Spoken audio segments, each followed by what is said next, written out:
जल्दी में आ जाएगा, वहाँ से आ जाएगा।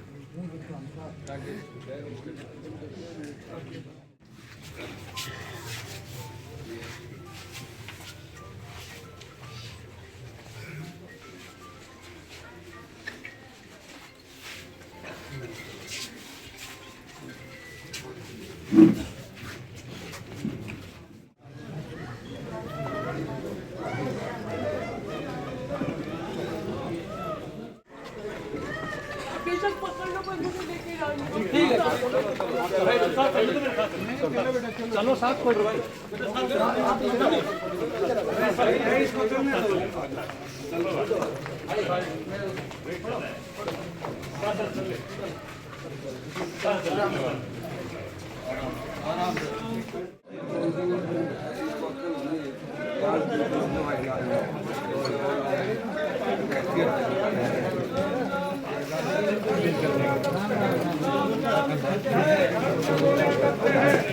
राम सत्य है, राम नाम सत्य है, राम नाम सत्य है, राम नाम सत्य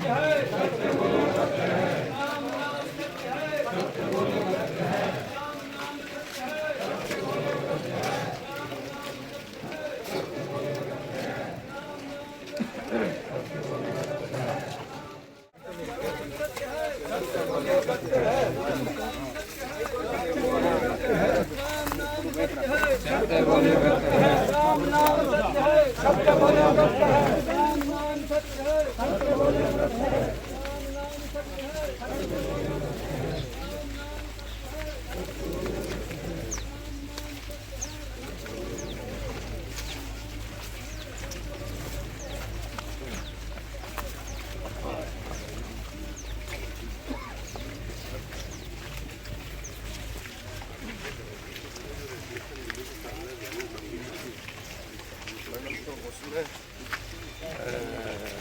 हमारा पैसा लगेगा।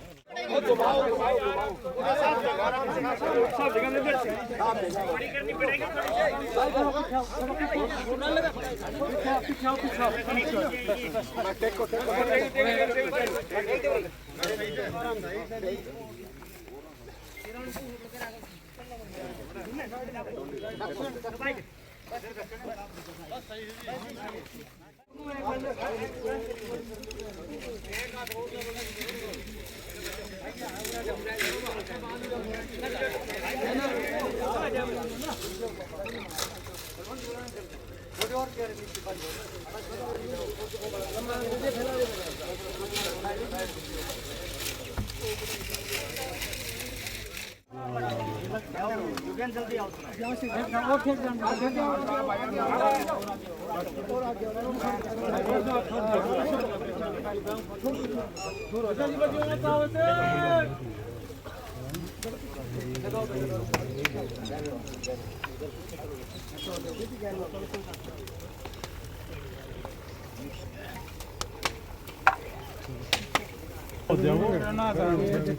अरे कौन यो तो पलटे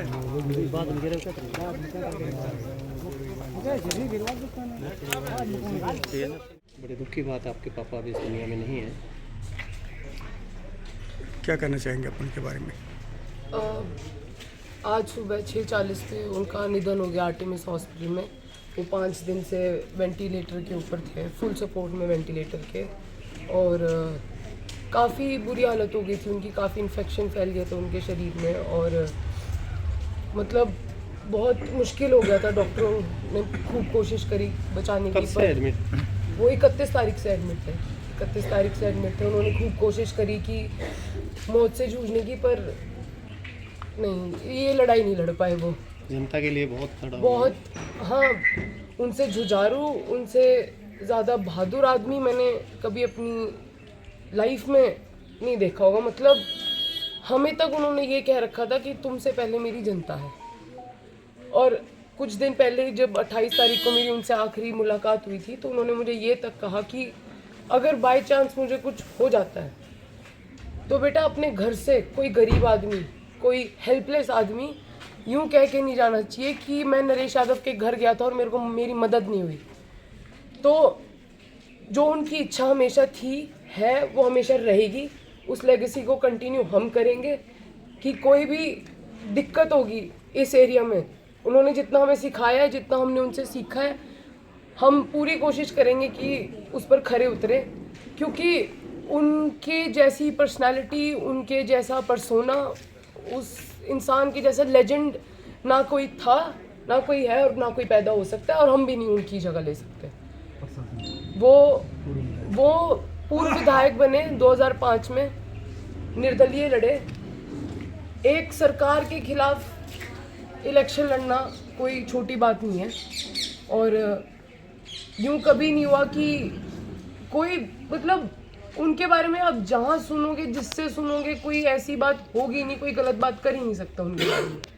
अगर रास्ते में उनको कोई एक्सीडेंट दिख गया तो यूं नहीं देखा कि उनकी गाड़ी में कौन बैठा है, उसको तुरंत अस्पताल लेके गए। आज तक मतलब कोई उनका कोई तोड़ नहीं है। और मैं बस इतना चाहती हूँ कि भगवान उनकी आत्मा को शांति दे, और I want to continue with his legacy and I will do that, because उनसे जैसे स्ट्रॉन्ग आदमी नहीं है इस एरिया में। उनकी राजनीतिक विरासत, उनकी विरासत नहीं थी वो, उन्होंने कभी उन्होंने इलेक्शन जीतने के लिए नहीं लड़ा, उन्होंने अपनी जनता की आवाज़ उठाने के लिए लड़ा, कि अगर मैं इलेक्शन लड़ता रहूँगा तो मेरी जनता के पास मैं हूँ, उनको किसी और के पास ना जाना पड़े। तो आप उनकी जगह ले पाएंगे? कोशिश है, जगह नहीं लेनी, उनकी लेगेसी कंटिन्यू करनी है। उनकी जगह कोई नहीं ले सकता, उनकी जगह उनकी ही जगह रहेगी। उनकी बस एक लेगेसी है, जो उनकी मन की इच्छा थी, उसको फॉलो करना है बस, चाहे वो किसी भी तरीके से। सर, नरेश यादव पूर्व विधायक अब इस दुनिया में नहीं रहे, आप यहाँ पहुँचे हैं, क्या कुछ करें आप? मैं आज इस अफसोस के अवसर पर थोड़ा जोर से सर अपनी संवेदनाएं अर्पित करता हूं। नरेश जी जैसे नौजवान बहुत कम संघर्षशील लोग होते हैं, यानी समाज के गरीब, गांव, देहात, किसान, मजदूरों की आवाज़ उठाने वाले लोगों में नरेश यादव का नाम था। लोग जब भी याद करेंगे तो ज़रूर उनकी याद आएगी, यानी विश्वविद्यालय से लेकर के और बाहरी दुनिया की सड़कों तक। हमने कई बार हरियाणा में भी आंदोलन किए हैं और उत्तर प्रदेश में। मैं समझता हूँ बहुत ही संघर्षशील व्यक्ति, जो अपने आप में दूसरों के प्रति समर्पित होकर के काम करना चाहता है, समाज की ताकत बनना चाहता है। ऐसे लोगों में नरेश यादव का नाम था। आज दुख की घड़ी है, वो हमारे बीच में नहीं है। उनके परिवार को, साथियों को, हरियाणा के लोगों को, उनके क्षेत्र के लोगों को भगवान से प्रार्थना करता हूँ कि उनसे बहुत ताकत दे। और नौजवानों को ये कहना चाहता हूँ कि जो विचार नरेश जी के समाज के प्रति थे, उनको जिंदा रखने की कोशिश करें, उस पर चलने की। यादव इस दुनिया में नहीं है, इसके बारे में क्या आप पहुँचे यहाँ पर आप? देखिए, हमारे क्षेत्र के वो एक युवा नेता थे, शुरू से ही आवाज़ बन के लोगों की, छात्रों की, दबंग आवाज़ एकदम बनते थे लोगों की, किसी दबे कुचले लोगों की भी। और हमें बहुत दुख है कि हमारे क्षेत्र का और हमारे समाज का भी एक बड़ा नेता, युवा नेता जो था, जैसा हमारे ससुर जी ने भी, दीप यादव जी ने भी बताया कि शुरू से ही कभी कहीं के भी मुद्दे हों, पूरे हरियाणा के नहीं अपितु राष्ट्र से रिलेटेड कोई मुद्दे हों, समाज से रिलेटेड कोई मुद्दे हों, हमेशा उन्होंने आवाज़ उठाई। किसी भी दल या क्षेत्र में रह के भी वो दबे नहीं। तो पार्टी लाइन के अक्रॉस आप देखेंगे सभी लोगों के, हमारे विधायक जी भी यहाँ पे, ओम प्रकाश यादव जी भी हैं, बहादुर सिंह जी भी हैं, सभी लोग आप पूरे समाज से आप देखेंगे, हर समाज से, हर पार्टी से लोग यहाँ पहुँचे हैं। तो राजनीति के बड़े सामाजिक कार्यकर्ता थे वो, और हमारी संवेदनाएं और हमारी पूरी जो समर्पण और प्यार पूरे परिवार के प्रति, इस भावना में हम सब लोगों के साथ कर रहे हैं। धन्यवाद। पूर्व विधायक कटेली भाई नरेश यादव जी हमारे बीच में नहीं रहे। हम उनको गहरी संवेदनाएं अर्पित करते हैं।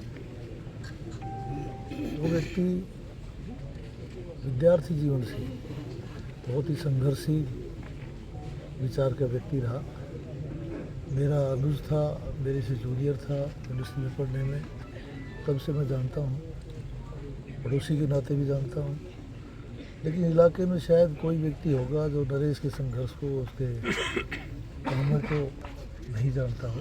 हर क्षेत्र के अंदर राजनीति में रहकर समाज के लिए आवाज़ उठाई और आज पूरा इलाका इस बात के लिए शोक संतप्त है। हम उनको अपनी गहरी संवेदनाएं दिल से अर्पित करते हैं और भगवान से प्रार्थना करते हैं कि इलाके के लोगों को उनके दुख को सहन करने की शक्ति। सरपंच साहब, नरेश यादव पूर्व विधायक अब इस दुनिया में नहीं है, उनके बारे में जितनी जानकारी आपको है हमारे दर्शकों को आप दे दीजिए थोड़ा जोर से। लेकिन नरेश यादव जी श्री शेर सिंह हेडमास्टर जी के बीच वाले लड़के थे। 3 भाई हैं, नेताजी हर सबसे बड़े अशोक भाई साहब, फिर नरेश यादव जी, फिर योगेंद्र यादव जी। नरेश यादव जी ने छात्र राजनीति में छात्र संघ से ही राजनीति शुरू की थी और भाई साहब ने नहरी पानी के लिए किसान कमेरी की लड़ाई लड़ी है। भाई साहब का जन्म 1 फरवरी 1963 को हुआ था, जो कल रात को भाई साहब हम सब को छोड़कर इस दुनिया से चले गए हैं। भाई साहब ने गांव के लिए और समाज के लिए बहुत कुछ किया है। हम भाई साहब का पूरे गांव में बहुत दुख है, पूरे क्षेत्र में दुख है भाई साहब के जाने का, और पूरा गांव समाज आज बहुत ही भावभीनी श्रद्धांजलि भाई साहब को देने। भाई साहब के 2 लड़के हैं, एक लड़की एक लड़का है, 2 बच्चे हैं, एक लड़का और एक लड़की। बड़ी लड़की है हिमानी, छोटा लड़का है। क्या बच्चों की शादी कर चुके थे? नहीं, बच्चों की शादी नहीं हुई अभी, पढ़ रहे हैं दोनों बच्चे। बड़ी लड़की है लड़का? बड़ा लड़की बड़ी है।